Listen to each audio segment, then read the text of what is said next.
Lacazette's flick. It's Aubameyang, the beneficiary.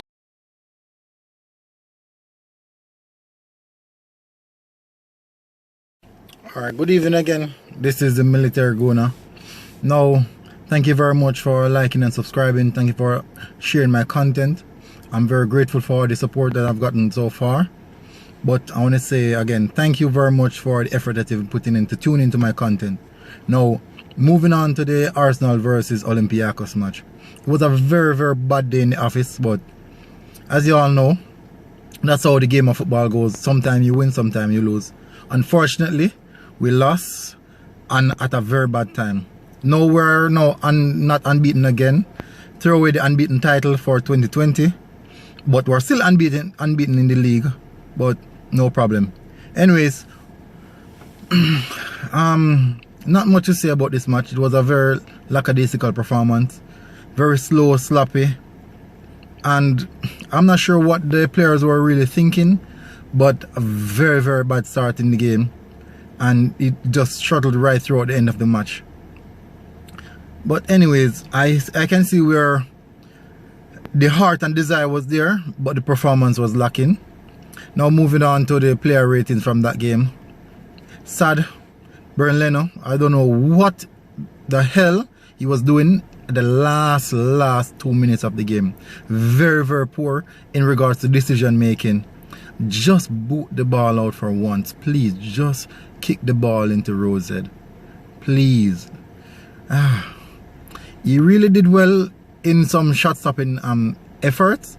So I'll give Bernd Leno a 6. Right back, Hector Bellerin. My word, Hector, you have lost all the pace. Something that you have been known for. So you're not much of a great right back in regards to defending. So your pace would be your asset in which would cover your defending skills. But now you have lost that pace, and that definitely means that you have now become a defender. And guess what? You're not good at defending. Anyways, a very poor day in the office for Hector Bellerin. I give him a 3 out of 10. Moving the centre back pairing, Mustafi was doing very well before he came off. And that's testament to show how bad or how far we are falling. To know that Mustafi was actually the best player on the pitch. Anyways, Mustafi was having a very good game up until he got in cramps or an hamstring. I'm not sure as yet. The result haven't came out as yet. But Mustafi, I give him a 8. David Luiz, my word, David, what are you doing with that final goal? He practically ducked when the ball came across. David Luiz, I give him a 2. Nothing more to be said about him.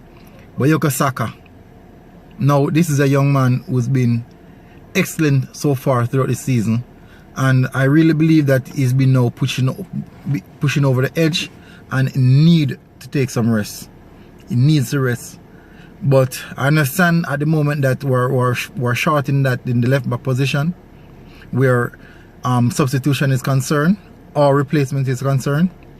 But he definitely needs some rest.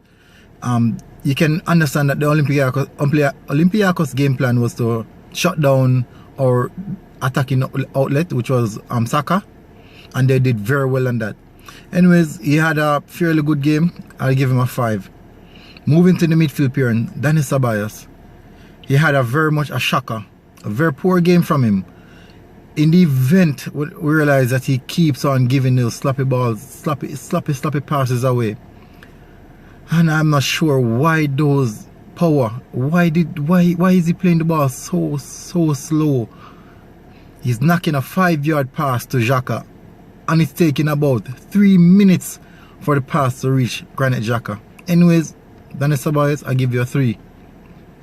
Moving to Granit Xhaka. You can see where the normal gameplay of moving to left back position wasn't flowing. I'm not sure why Mikel Arteta didn't change the system, because it wasn't working. But as they say, you have a winning system, you work with it. But Granit Xhaka didn't have a very good game. He was whipping the ball so hard, like 5 yards. Saka is like 5 yards away from him, and he's powering the ball like he's taking a shot at goal. But anyways, Granit Xhaka, not a good game. I'll give him a 4. Moving to the attacking third. To the right, Nicolas Pepe, sorry. He had a very good game from the get-go. You can see that he was on. He was really intending on getting something out of this game. He was basically our only threat, attacking threat in the first half, going to the second half. And sometimes he's indecisive when he reaches into the final third. But I understand that Lacazette wasn't given much option because his movement was very, very static. He was very slow in his movement, and that make Nicolas Pepe, each time he gets the ball, he would actually cut back to try find an option. But anyways, he was okay. I'll give Nicolas Pepe a 7. Mesut Ozil. I understand that some games, the idea of keeping the game flowing and keeping the game going would suit Mesut Ozil, but this game wasn't that type of game. Anyways, they sit deep in a deep block, and for some reason, the person that we look forward to open a door or pick a lock would be Mesut Ozil, and in this sense, Ozil provided nothing. I give Ozil a 2. Now, to the left-hand side, Pierre-Emerick Aubameyang. He had a very good game. Works his socks off. He gave us the goal which brought us back in the game. And for some reason David Luiz decided that, oh no, we should not win this game, and just gave away goal freely.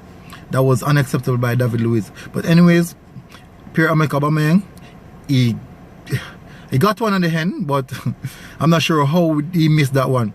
He scored the hardest, the more difficult goal, and missed the easy chances. But anyways, he put in a shift, he worked very hard, and he scored a decisive goal. And I give Aubameyang a 8. Now, Alexander Lacazette. From the first tie, he has been missing so many chances. Even though he scored the winning goal in the first tie, but at the end of the day, that ball that Saka gave him, it would be impossible for him to miss that ball. But coming to the second tie, he missed so many chances. It's unbelievable. At one point, the ball was so low, about 2 feet in height off the floor, and he was putting his head there to head the ball. He was laughable. Why don't you just try to kick the ball in the back of the net and stop missing these chances? You look so slow and slugged on the ball. I'm not sure what the hell is happening to you right now. But anyways, Lacazette is also a 3. Player substitutions. Socrates, he came on, and you can see that he was very, very way off. He was way off the pace. But anyways, I gave him a 4. Didn't have enough. Well, he did have enough time, but he was just sloppy. I give him a 4. The other players didn't have enough time to impact the game like that, other than Martinelli, in which he came on. Well, he came on and really digged in. I'm not sure why he didn't start, but I can see that there might be some issues, because I think now for the last 3 games we haven't seen much of him. But I'm hoping that in the FA Cup we see him against Portsmouth.